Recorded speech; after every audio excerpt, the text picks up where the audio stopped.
கருப்பு இரவுக்கு உங்களை அன்புடன் வரவேற்கிறேன். அது என்ன கருப்பு இரவு? கருப்பு கேள்விப்பட்டிருப்பீங்க, இரவும் கேள்விப்பட்டிருப்பீங்க. கருப்பு இரவு கேள்விப்பட்டதே இல்லையே அப்படின்னு நினைக்கிறீங்களா? இதுதான் நம்மளுடைய சேனலுடைய பேர், கருப்பு இரவு. இரவு அப்படின்னாவே அது கருப்பு தானுங்க. நம்ம இரவை இருட்டுன்னு சொல்கிறோம். அதனுடைய உண்மையான நிறம் என்ன? கருப்பு இல்லையா? அதுதான் இந்த சேனலினுடைய பேர். இப்போது எனக்கு இன்றைக்கி பிறந்த நாளுங்க. இப்போ நான் நைட்டு நடு சாமத்தில் நடு ராத்திரின்னு சொல்லுவாங்க இல்லையா, 1 மணி ஆயிடுச்சு. இப்போ 1 மணிக்கு இப்போ நான் வீடியோ எடுத்துகிட்டு இருக்கேன். இன்றைக்கி என்னுடைய பிறந்த நாள். எப்போவுமே பிறந்த நாளில் வந்து நான் எப்போவுமே கொண்டாட மாட்டேன். அது பெருசாக ஒன்றும் நினச்சிக்க மாட்டேன். அது எதுவும் பண்ணணும்னு நினைக்க மாட்டேன். ஆனால் இதுக்கு முன்னாடியெல்லாம் வந்து பார்த்திங்கன்னா, அப்பப்போ வருஷம் வருஷம் அந்த மாதிரி பிறந்தநாள் வந்துச்சுன்னா ஏதாவது ஒரு வீடியோ போடுவேன். இன்றைக்கி அதுவும் எனக்கு எந்த ஐடியாவும் இல்லை. அப்படி இருக்கப்போ திடீர்னு வந்து நேத்திக்கு சாயந்தரம் 16ஆம் தேதி, இன்றைக்கி 17 நடு சாமம், 16ஆம் தேதி ஒரு சாயந்தரம் வந்து ஒரு பாட்டு ஒன்று நான் கேட்குறேன். அது எந்த ஒரு கவிஞரும் எழுதின பாட்டு கிடையாது. அது ஒரு ஏஐ எழுதியிருக்கும் போல இருக்குது. எப்போவுமே வந்து நம்ம வந்து இருட்டு கேள்விப்பட்டிருப்போம், டார்க் அப்படின்னு கேள்விப்பட்டிருப்போம். டார்க்கு எப்படி சொல்கிறது, கருப்பு பூனைப்படை கேள்விப்பட்டிருப்போம். கருப்பு பாக்ஸ் அப்படின்னு சொல்லுவாங்க, ஃப்ளைட்லாம் போகிறது. டார்க் பாக்ஸ் அந்த மாதிரிலாம் பேர்லாம், இந்த மாதிரி நிறைய என்னென்னமோ பேர் கேள்விப்பட்டிருப்பீங்க. கருப்பு இரவு அப்படின்னு ஒரு பேர் நீங்கள் கேள்விப்பட்டிருக்கீங்களா? நான் கேள்விப்படலை. அந்த பாட்டு பார்த்தோன்னே எனக்கு ஒரு டக்குன்னு ஒரு யோசனை. எனக்கு வந்து இப்போ ரொம்ப நாளாகவே வந்து பார்த்திங்கன்னா இந்த இருட்டு, இந்த என்ன சொல் இருள், இந்த இருட்டு இருள், அந்த அமாவாசை, இந்த மாதிரியான விஷயத்துக்கெல்லாம் சக்தி இருக்குது அப்படிங்கிற விஷயம் ஓரளவுக்கு தெரிய ஆரம்பிச்சுது. அப்போ எனக்கு ஒரு கேள்வி வந்தது. இப்போது நம்ம வந்து எந்த ஒரு கோயிலுக்கு போனாலும் அருள்மிகு சாமி, கருப்பு சாமி, இப்போ இந்த கருப்பு அப்படிங்கிறதுனாவே கருப்பு சாமின்னு சொல்லுவாங்க, கருப்பன் அப்படின்னு சொல்லுவாங்க. அந்த மாதிரி ஒவ்வொரு அம்மன், இந்த மாதிரி எத்தனை உங்களுக்கு பிடிச்ச எந்த ஒரு தெய்வமாக இருந்தாலும் அது அந்த கோயிலில் என்ன போட்டிருப்பாங்கன்னா அருள்மிகு அப்படின்னு போட்டிருப்பாங்க. அந்த அருள்மிகுங்கிறதுல அந்த அருள் அப்படிங்கிறத எடுத்துக்கோங்க. திடீர்னு அந்த கோயிலெல்லாம் வந்து பார்த்திங்கன்னா சாமி ஆடுவாங்க, அருள் வந்துருச்சும்பாங்க.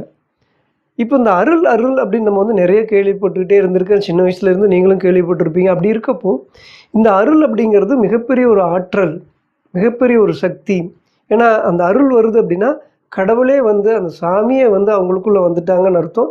அது மிகப்பெரிய ஒரு சக்தியே வந்துருச்சு அப்படின்னு சொல்லுவாங்க. நம்மளும் அப்படி தான் நம்பிட்டு இருக்கோம், அப்படி தான் பார்த்துக்கிட்டே இருக்கோம். அது உண்மையும் கூட. அப்படி இருக்கப்போ அருள் அருள்னு சொல்கிற விஷயம் வந்து ஏன் அது ஒரு இருளாக இருக்கக்கூடாது அப்படின்னு இப்போ ஒரு சமீப காலமாக யாரும் சொல்லலை, எனக்கே ஒரு கேள்வி. ஏன்னா இருட்டில் தான் எல்லா எனர்ஜியும் இருக்குதுன்னு சொல்கிறாங்க, இருட்டில் தான் எல்லா சக்தியும் இருக்குதுன்னு சொல்கிறாங்க. அப்போ அந்த இருள் தான் மருவி நமக்கெல்லாம் தெரியக்கூடாதுங்கிறதுக்காக அருள்னு மாற்றி வச்சுட்டாங்களோ அப்படின்னு ஒரு மிகப்பெரிய ஒரு கேள்வி எனக்குள்ளே வந்துக்கிட்டே இருக்குது. ஏன்னா அமாவாசையில் தான் வந்து பார்த்திங்கன்னா மிகப்பெரிய ஆற்றல்களெல்லாம் வந்து இந்த பூமியில் வருது அப்படின்னு சொல்கிறாங்க. அமாவாசை அன்னைக்கு வந்து பார்த்திங்கன்னா நிறைய கோயிலில் விசேஷமாக என்ன சொல்கிறது, மனிதர்களால் குணப்படுத்தவே முடியாத எத்தனையோ விஷயங்கள், இந்த மாதிரி எத்தனையோ விஷயங்கள் நல்லது நடக்கணும் அப்படின்னா கூட அந்த மாதிரி அமாவாசைக்கு நடுநிசி பூசைன்னு சொல்லுவாங்க. நடுநிசைனா நடுஜாமம், இந்த நடுஜாம பூஜை அப்படின்னு சொல்லுவாங்க. அந்த மாதிரி நடுஜாமத்தில் 12 மணி பூஜை, 2 மணி பூஜை எல்லாம் அந்த மாதிரி வச்சு பூஜை பண்ணுவாங்க. அந்த மாதிரி கோயிலுக்கு போயிட்டு வந்தோம்னா தீராத வினையெல்லாம் தீந்துடும். அதே மாதிரி எந்த ஒரு கஷ்டம் இருந்தாலும் போயிடும். இந்த பிளாக் மேஜிக்னு சொல்லுவாங்க இல்லையா, செய்வனை, இந்த மாதிரியான விஷயங்கள்லாம் இருந்தாலும் கூட அதெல்லாம் போயிடும். அந்தளவுக்கு பவரான ஒரு விஷயம் இந்த நடுஜாமத்தில், அதுலேயும் அமாவாசையாக இருக்கிற அந்த இருட்டு, அந்த கருப்பு இரவில் இருக்குது அப்படிங்கிற விஷயம் நம்ம எல்லாத்துக்கும் தெரிஞ்சிருக்கும். அப்படி இருக்கப்போ இன்றைக்கி சாயந்தரம் திடீர்னு இந்த கருப்பு இரவு அப்படின்னு அந்த பாட்டினுடைய வரி கேட்ட உடனே, ஏய் நல்லா இருக்கே, புதுசாக இருக்கே, ரொம்ப எளிமையாக இருக்குது, சாதாரணமாக இருக்குது, ஆனால் ரொம்ப முக்கியமான ஒரு விஷயம் இருக்குது, கேட்குறதுக்கும் ரொம்ப அழகாக இருக்குது, இதே நம்ம ஒரு சேனலாக வச்சா என்ன, ஒரு சேனல் ஓப்பன் பண்ணிடலாமா அப்படின்னு தோணுச்சு. அப்புறம் கனெக்ட் ஆகுது. எப்போவுமே நான் வந்து என்னுடைய பிறந்த நாளுக்கு வந்து ஒரு வீடியோ போடுவேன். இப்போ ஒரு 2 வருஷமாக வந்து பார்த்திங்கன்னா பிறந்தநாளுக்கு புதுசாக யூடியூப் சேனல் கூட ஆரம்பித்தேங்க. அது என்னமோ தெரியல, எனக்கு வந்து ஏற்கனவே நான் ஒரு 8 வருஷமாக இருக்கேன். 7 வருஷமாக எனக்கு உடம்பு சரியில்லை, 8 வருஷமாக யூடியூப்பில் இருக்கேன். இதில் வந்து இப்போ ஒரு போன வருஷமோ அதுக்கு முந்தின வருஷம், போன வருஷம் வந்து பர்த்டேவுக்கு வந்து புதுசாக ஒரு சேனல் 2 சேனல் ஓப்பன் பண்ணி அதை ரன் பண்ணணும் அப்படின்னு நினச்சேன். எனக்கு புதுசாக அந்த 7 வருஷமாக நான் 8 வருஷமாக இருக்கிற அந்த சேனலுக்கு மானிட்டேஷன் கட் பண்ணிவிட்டு இப்போ புதுசாக போன வருஷம் பர்த்டேக்கு ஓப்பன் பண்ண சேனலையும் கட் பண்ணிட்டாங்க. அதனால அது கொஞ்சம் விரக்தி ஆயிடுச்சு, விட்டுட்டேன். இப்போ திடீர்னு வந்து எனக்கு இது தோணுச்சு, ஆனால் இன்றைக்கி நமக்கு பிறந்த நாள் இல்லையா, இப்போ அடுத்து இன்னொரு 12 ஒரு 4-5 மணி நேரத்தில் நான் சொல்கிறது 16ஆம் தேதி ஒரு சாயந்தர நேரத்தில் இருக்கிறப்ப இன்னும் கொஞ்சம் நேரத்தில் நமக்கு வந்து இது பிறந்தநாள் வரப்போகுது. அப்போ இந்த பிறந்த நாளுக்கு நம்ம இந்த சேனல் ஓப்பன் பண்ண என்ன அப்படின்னு அதை பற்றின டிஸ்கஷன் வந்து நான் தேடுறேன். அந்த கருப்பு இரவு அப்படிங்கிற பேரில் ஏதாவது யூடியூப் சேனல் இருக்கா அப்படின்னு முதல்ல போய் செக் பண்ணி பார்க்குறேன். எதுவுமே இல்லை. ஓகே, இதை சேனல் இல்லை. ஏன்னா அதுக்கு வந்து ஒரு அது என்ன ஹார்ட்ஸ் அது இங்கிலீஷ் வார்த்தை எனக்கு சரியாக தெரியல. சர்ச் பண்ணி பார்க்குறப்ப அந்த யூடியூப்பில் வந்து சர்ச் பண்ணுறதுக்கு வந்து ஒரு ஒரு வேர்டு இருக்கும். அந்த கருப்பு இரவு அப்படிங்கிறது அந்த இது போட்டு அந்த .com வரும் இல்லைங்களா, அந்த மாதிரி. அது எனக்கு சரியாக சொல்ல தெரியல. அந்த ஹூக் பாயிண்ட்டுன்னு என்னமோ சொல்லுவாங்க, ஹாஷ்டாக்கு என்னமோ. அந்த வார்த்தையை போட்டு கருப்பு இரவுன்னு போட்டால் வேறு ஏதாவது சேனல் இருக்கான்னு போய் அதையும் செக் பண்ணி பார்த்தேன். சேனல் பேரும் கிடையாது, அந்த ஹாஷ்டாக்குங்கிற அந்த இதுலேயும் கிடையாது. அப்போ ஓகே, இந்த பேர் நமக்குன்னே இருக்குது அப்படிங்கிறது முடிவு பண்ணிட்டு ஓகே சேனலுக்கு பேர் செலெக்ஷன் பண்ணியாச்சு. அந்த ஹாஷ்டாக் அதுவும் நமக்கு காலியாக இருக்குது. இப்போ என்ன பண்ணணும், இதுக்கு வந்து பேனர் ரெடி பண்ணணும், ப்ரொஃபைல் ரெடி பண்ணணும் அப்படின்னு வந்து நான் ஏஐ கிட்ட வந்து டிஸ்கஷன் பண்ணுறேன். அப்படி டிஸ்கஷன் பண்ணுறப்போ இந்த பேர் ரொம்ப நல்லா இருக்குது, ரொம்ப எளிமையாக இருக்குது, சூப்பராக இருக்குது அப்படின்னு வந்து நம்ம டிஸ்கஷன் பண்ணுறோம் ஏஐ கூட. அப்போ வந்து இதுக்கு ஒரு முக்கியமான வார்த்தை இருக்கணும். நான் முன்னாடியே சொன்னேன் இல்லைங்களா, அருள் தான் வந்து நம்ம வந்து தெரிஞ்சுக்கக்கூடாதுங்கிறனால இருளினுடைய சக்தியை அருள் அப்படின்னு மாற்றிட்டாங்களோ அப்படின்னு ஒரு கேள்வி இருக்குது அப்படின்னு சொல்லி ஏஐட்டு கொடுத்தா அது ஒத்துக்க மாட்டேங்குது. அப்படியெல்லாம் இல்லை, அதாவது இருளில் தான் எல்லாம் உண்மை இருக்குது அப்படின்னு நான் வந்து ஏஐட்ட சொன்னேனே. அப்படியெல்லாம் இல்லை, இருள்னாவே எல்லோரும் பயந்துக்குவாங்க, அது ஒரு பேயின்னு நினச்சிக்குவாங்க, பேய் பிசாசுன்னு நினச்சிக்குவாங்க. அது வந்து ஒரு எப்படி சொல்கிறது, அது ஒரு நெகட்டிவான ஒரு எனர்ஜி தான் கொடுக்குற மாதிரி தான் மக்கள்கிட்ட எல்லாத்துக்கிட்டையும் தெரியும். நீங்கள் வந்து சொல்கிற விஷயம் அது எப்படி பொருந்தும் அப்படிங்கிற மாதிரி அது சொல்லிச்சு. அது எப்படி சொல்கிறது, இன்றைக்கி இந்த மக்கள் முன்னாடி இருக்கிற எல்லா விஷயங்களும் உண்மைன்னு நம்ம எடுத்துக்க முடியாது இல்லையா. இப்போது இருட்டில் தான் எல்லா எனர்ஜி இருக்குதுன்னு சொல்கிறதுக்கு இப்போ உங்களுக்கு ஒரு சின்ன எக்ஸாம்பிள் சொன்னால் கரெக்டாக இருக்கும். இப்போ நீங்கள் பார்த்துட்ருக்க இந்த மொபைல் வந்து பார்த்திங்கன்னா எவ்வளோ காஸ்ட்லியான லட்சக்கணக்கில் நீங்கள் போட்டு விலை கொடுத்து வாங்கியிருந்தாலும் ரொம்ப பிராண்டாக ஒரு ஆப்பிள் ஃபோனாக இருக்குல்ல, சாம்சங், இந்த மாதிரி எந்த ஒரு ஃபோனாக இருந்தாலும் இதுக்கு பேட்ரி ஒன்று நீங்கள் இல்லை சார்ஜ் ஏற்றலை அப்படின்னா அந்த ஃபோனை நீங்கள் யூஸ் பண்ண முடியாது. அப்போ ஒவ்வொரு தடவையும் அந்த பேட்ரி சார்ஜ் தீர்ந்துச்சுன்னா நீங்கள் சார்ஜ் போடுறீங்க இல்லையா, இது ஃபோனுக்கு. இப்போ ஒரு மனுஷனுக்கு அவனுக்கு எனர்ஜி வேணும் இல்லையா, அவனை எப்படி என்ன சொல்கிறது சார்ஜ் பண்ணுறது. அதுக்கு தான் இயற்கையே வந்து நைட்டு இரவு நம்ம வந்து ஓய்வு எடுக்கிறப்போ நமக்கு கிட்டத்தட்ட ஒரு 2 இன்ச்சு என்னமோ வளர்றன்னு கூட சொல்கிறாங்க. அறிவியல் பூர்வமாக நம்மளுடைய ஹைட்டை விட நைட்டு படுத்துங்கிறப்போ ஒரு 2 இன்ச்சு நம்ம வளர்கிறோமா. நம்மளுடைய எல்லா உறுப்புகளும் ரீசைக்கிள் ஆகி எனர்ஜியை நமக்குள்ள இது பண்ணும். இது வந்து உண்மை. இது வந்து அறிவியல் பூர்வமாகவே வந்து நைட்டு வந்து நம்மளுடைய ஒவ்வொருத்தருடைய உடம்பும் சார்ஜ் ஆகிக்கும். அதனால தான் நம்ம வந்து திருப்பி அடுத்த நாள் எழுந்திரிச்சு நம்ம நல்லா ஒர்க் பண்ண ஆரம்பிக்கிறோம். இப்போ இந்த எனர்ஜி வந்து நமக்கு இருட்டில் தான் கிடைக்குது. அப்போ இந்த விஷயம் இருக்கிறப்போ இதுவே நம்ம ஒரு சேனல் பேராக வச்சுக்கலாம். அதுதான் இருளில் தான் எல்லா உண்மையும் இருக்குது அப்படிங்கிற அந்த பேர் சொல்கிறப்போ அந்த ஏஐ வந்து முதல்ல அதை ஒத்துக்கலை. அதில் தான் நெகட்டிவ், இது ஒரு பேய் பிசாசுன்னு சொல்லிக்குவாங்க அப்படின்னு நம்மளுக்கு வந்து இந்த இருட்டில் தான் எல்லா சக்தியும் இருக்குங்கிற விஷயம் தெரிஞ்சுக்கக்கூடாது அப்படிங்கிறதுக்காக சில பொய்யான விஷயங்கள் இந்த உலகத்தில் இருக்குது. இது பேய் பிசாசு அப்படின்னு சொல்லி அதனால அதெல்லாம் பொய். அப்போ உண்மையான எனர்ஜியை நமக்கு வந்து எங்கே இருந்து கிடைக்குதுன்னா இருட்டில் தான் கிடைக்குது அப்படிங்கிற விஷயம் தெரிஞ்சதுனால அந்த விஷயங்கள் மனசுக்குள்ளே ஓடிட்டே இருக்கிறப்போ இப்போ இந்த இரவு, கருப்பு இரவு அப்படிங்கிற பேரை கேட்டோன்னே எனக்கு ஓகே இந்த பேர் நமக்கான பேர் அப்படிங்கிற முடிவு பண்ணி தான் இப்போ இந்த சேனல் நான் ஓப்பன் பண்ணியிருக்கேன். எப்போவுமே நான் வந்து கருப்பு ட்ரெஸ்ஸு போட மாட்டேன். சின்ன வயசில் போட்டுருந்துருப்பேன்னு எனக்கு சரியான ஞாபகம் கூட இல்லை. ஃபேண்ட்டு போட்டது ஞாபகம் இருக்குது.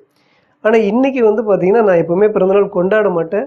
இன்றைக்கி வந்து திடீர்னு இப்படி இந்த தம்ப்நெயில்லாம் ரெடி பண்ணிகிட்டு இருக்கப்போ ஏஐட்ட வந்து கேட்குறப்போ உங்களுக்கு வந்து அந்த ப்ரொஃபைல் வைக்கிறதுக்கு ஒரு நிலா அந்த நிலாவில் வந்து ஒரு காகம் வந்து சேடோவாக இருக்கிற மாதிரி அந்த மாதிரிலாம் டிசைன் பண்ணி கொடுக்குறேன்னு ஒரு ஃபார்மேட் சொல்லிச்சு. இப்போ காக்காய்ங்கிறது கருப்பு தானே. இப்போ இந்த விஷயம் நமக்கு எப்படி தெரியாமல் போயிடுச்சு அப்படின்னு தோணுச்சு. ஏன்னா நம்ம வந்து நான் பிறந்தது வந்து சனீஸ்வரனுடைய அந்த ஆதிக்கத்தில் பிறந்த ஒரு நபர் தான். அப்படி இருக்கப்போ காக்காய்ங்கிறது நானே கேட்காம ஏஏ சொன்னது கனெக்ட் ஆயிடுச்சு. அப்போ காக்காயும் கருப்பு தான், நிலாவும் ஓகே. இப்போ இது எல்லாத்தையும் வச்சுருங்க அப்படின்னு ப்ரொஃபைல் ரெடி பண்ணியாச்சு. இப்போ அதுதான் போட்டிருக்கோம்.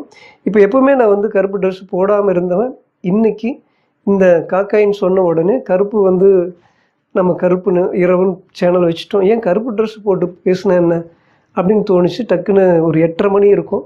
அப்போ வந்து வீட்டில் இருக்க நம்ம தான் கடைக்கெல்லாம் போக முடியாது உடம்பு சரியில்லாமல் இருக்கிறதுனால. இப்போ 8:30 மணிக்கு மேலே வந்து சொல்லி அவங்க அலைஞ்சு பிடிச்சி இப்போ விலை ஒரு 450 ரூபா, இங்கே 500 ட்ரெஸ்ஸு, இவ்வளோ விலை கொடுத்து வாங்குற அளவுக்கு நமக்கு பட்ஜெட் இல்லை. ஆனாலும் சரி ஓகே நம்ம நினச்சோம் இன்னும் இந்த டைமில் வீடியோ பண்ணணுங்கிறதுக்காக இதை நான் வந்து போடுறேன். இல்லைன்னா இது நம்ம வந்து ஆர்டர் போட்டு வாங்கினோம்னா கம்மியான பட்ஜெட்டில் எடுக்கலாம். ஒரு 250 ரூபா அந்த பட்ஜெட்டில் கூட எடுக்கலாம். 150 ரூபாயிலும் இருக்குது. அதெல்லாம் இன்னும் ஒரு 10 நாள் ஆகும். ஆனால் இன்றைக்கி வீடியோ எடுக்கிறோம், இன்றைக்கி பிறந்த நாள். இப்போ கருப்பு இரவுன்னு ஒரு வீடியோ சேனல் ஓப்பன் பண்ணியிருக்கோம்.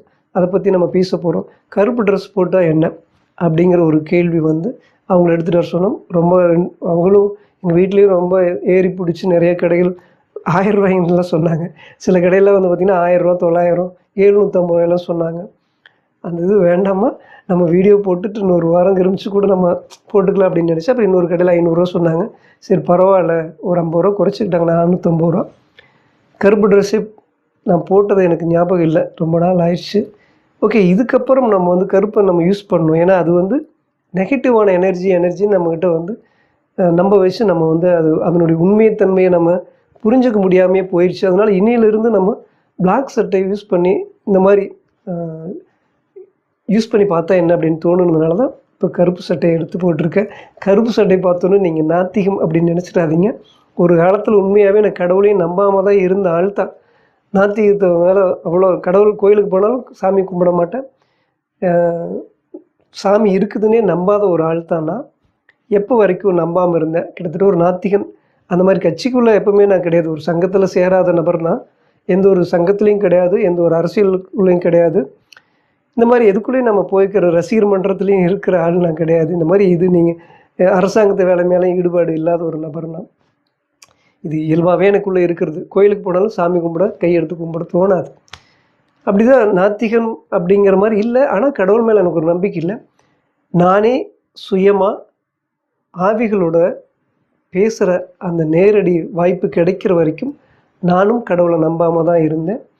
எனக்கே சொந்த அனுபவம் ஆவிகளுடன் நேரடியாக பேசக்கூடிய அந்த வாய்ப்பு கிடைச்சதுக்கப்புறம் தான் ஓகே, ஆவிகள் இருக்குது அப்படின்னா அப்போ கடவுளும் இருக்கிறது உண்மை தானே அப்படிங்கிற விஷயம் நம்ப ஆரம்பித்தேன். அதுக்கப்புறம் தான் வந்து நான் வந்து மட்டன், சிக்கன், முட்டை இந்த மாதிரிலாம் எதுவும் சாப்பிடாமல் ஒரு 7 வருஷம் சைவமாகவும் இருந்து பார்த்தேன். உடம்பு சரியில்லாமல் இருக்கிறப்ப கூட ஒரு 3 வருஷம் முட்டை கூட டாக்டர்லாம் சாப்பிட சொன்னாங்க. நம்ம அப்படியெல்லாம் இல்லை அப்படின்னு கொஞ்சம், ஏன்னா நம்ம சாமி மேலே ரொம்ப பக்தி அப்படின்னு அந்த மாதிரியும் இருந்து பார்த்தேன். அதுவும் வேஸ்ட்டுங்க. சாமி பக்திங்கிறது இங்கே சாமியாக இருக்கிறது. சாமி விஷயங்களில் சில விஷயங்கள் கூட அது உண்மைத்தன்மை இருக்குமான்னு நமக்கு தெரியாது. எல்லா விஷயத்துலையும் சொந்தமாக நம்ம சில அனுபவங்கள் தேவைப்படுது. நம்ம வந்து சாமி அப்படின்ட்டு முட்டை எதுவுமே சாப்பிடாமல் இருந்தும் கூட எந்த ஒரு இதுவும் பலன் கிடைக்கல. அதுக்கப்புறம் முட்டையெல்லாம் சொல்லி அப்புறம் நான்வெஜ் எல்லாம் சாப்பிட ஆரம்பிச்சு ஓரளவு உடம்பு தேர்ந்துச்சு. அதனால் சாமி, நான்வெஜ் இந்த மாதிரி நிறைய குழப்பங்கள் இங்கே இருக்குது. அதனால் இந்த கருப்பு சட்டை பார்த்தோன்னே நீங்கள் வேறு மாதிரி நினச்சிக்காதீங்க. இப்போ கருப்பு பூனை படை, கருப்பு தீக்கா அந்த மாதிரிலாம் நினச்சிக்காதீங்க. அதெல்லாம் இல்லை. கருப்புங்கிறது ஒரு எனர்ஜி, பாசிட்டிவ் எனர்ஜி. அந்த எனர்ஜியை நம்ம ஏன் இனிமேல் யூஸ் பண்ணக்கூடாது அப்படிங்கிறது ஒரு அடையாளமாக இன்றைக்கி இந்த விஷயத்தை, இந்த சட்டையை நம்ம போட்டு ஒரு வீடியோ பண்ணலாம் அப்படிங்கிறது, இன்றைக்கி ஒரு சேனல் ஓப்பன் பண்ணிடலாம் அப்படிங்கிறது தான். இப்போ நடு ராத்திரி 1 மணிக்கு மேலே இப்போ பேச ஆரம்பித்து பேசிகிட்ருக்கேன். இதுக்கு இப்போ தான் என்னுடைய பர்த்டே 12ஆம் தேதிக்கு மேலே தான் 12/21க்கு நான் சேனல் ஓப்பன் பண்ணிட்டேன். ஆல்ரெடி அதுக்கு முன்னாடியே வந்து எல்லாமே தம்ப்லைன் இதெல்லாம் ரெடி பண்ணி இன்றைக்கி 17ஆம் தேதி நைட்டு 12/21க்கு சேனல் நான் வந்து ஓப்பன் பண்ணிட்டு இப்போ நான் வீடியோ எடுத்துகிட்ருக்கேன். இதுக்கப்புறம் எந்த மாதிரியான வீடியோக்கள் நான் போட போகிறேன்னு எனக்கு தெரியல. ஆனால் நிச்சயமாக என்ன சொல்கிறது, இந்த கருப்பு எனர்ஜி நமக்கு ஒரு நல்ல அதுக்கான ஒரு வழிகாட்டுதல் கண்டிப்பாக கொடுக்கும் அப்படிங்கிற நம்பிக்கை எனக்கு இருக்குது. அதனால் அப்படி தான் ஓடிட்டே இருக்கேன். அப்படியான ஒரு விஷயந்தான். சில நேரம் சின்ன ஒரு விஷயங்கள் தான் நம்மளுடைய லைஃப்பை நிறைய சேஞ்சஸ் பண்ணும். யாரோ ஒருத்தர் நம்மளுடைய லைஃப்பை மொத்தமாகவே சேஞ்சஸ் பண்ணுவாங்க. அந்த மாதிரி ஏதோ ஒரு சின்ன ஒரு ஐடியா நம்மளுடைய லைஃப்பை மொத்தமாக சேஞ்ச் பண்ணும்.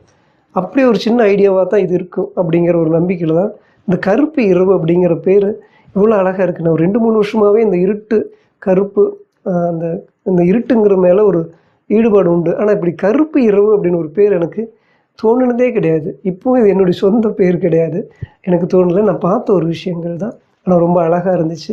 இதை பற்றி நீங்கள் என்ன நினைக்கிறீங்க? கருப்பு இரவு அப்படிங்கிறது எப்படி இருக்குது, எந்த மாதிரியான வீடியோக்கள் போடணும்னு நீங்கள் நினைக்கிறீங்க அப்படிங்கிற சொல்லுங்கள்.